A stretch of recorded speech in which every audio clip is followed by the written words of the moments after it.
एक समय की बात है। गौतम बुद्ध अपने शिष्यों के साथ एक गांव से गुजर रहे थे। दिन भर चलने के बाद वे एक पेड़ के नीचे विश्राम कर रहे थे। तभी एक व्यक्ति वहां आया, बहुत ही क्रोधित अवस्था में। उसका चेहरा तमतमाया हुआ था, आंखों में आग थी। उसने चिल्लाते हुए बुद्ध से कहा, तुम ढोंगी हो, लोगों को धोखा दे रहे हो, अपने को भगवान कहते हो। लोग तुम्हारे झूठे वचनों में फंस रहे हैं। बुद्ध ने उसकी ओर देखा, लेकिन चुप रहे। वे शांत थे, जैसे हवा भी थम गई हो। वह व्यक्ति और अधिक क्रोधित हो गया। क्या हुआ? कुछ बोलते क्यों नहीं? डर गए? कि तुम मुझे कोई चीज देना चाहो, मान लो अपशब्द, गाली या क्रोध, और मैं उसे स्वीकार न करूं, तो वह चीज किसके पास रह जाती है? वह व्यक्ति थोड़ी देर चुप रहा, फिर बोला, तुम्हारा मतलब है कि मेरी गालियां मुझ पर ही वापस आ जाएंगी? बुद्ध मुस्कराए और बोले, हर क्रिया की प्रतिक्रिया होती है।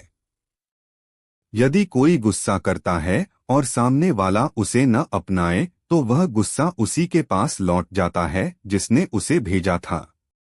शांति फैल गई। वहां उपस्थित लोग यह देखकर हैरान रह गए कि जो व्यक्ति आग की तरह आया था, वह अब शांत हो गया था। लेकिन यह मुसीबत यहीं खत्म नहीं हुई थी। मुसीबत का दूसरा पहलू गांव वालों की प्रतिक्रिया। उस गांव के कुछ लोग बुद्ध के शांति संदेश से नाखुश थे।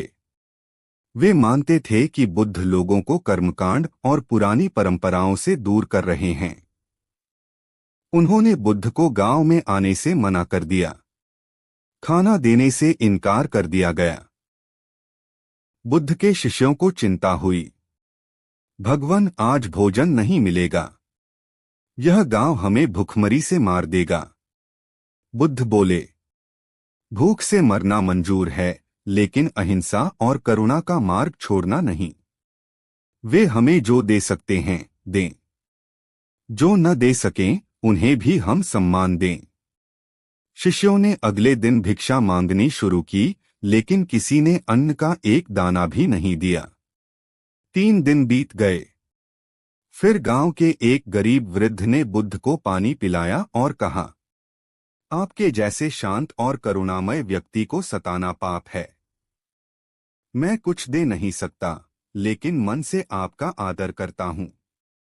गांव वालों ने यह दृश्य देखा। धीरे धीरे उनकी सोच बदली। कुछ दिनों में वही गांव बुद्ध की शिक्षा का अनुयायी बन गया। सीख: क्रोध का उत्तर क्रोध नहीं, बल्कि शांति है। अगर कोई तुम्हें दुख दे, लेकिन तुम उसे ग्रहण ही न करो, तो वह दुख तुम्हारा नहीं होगा।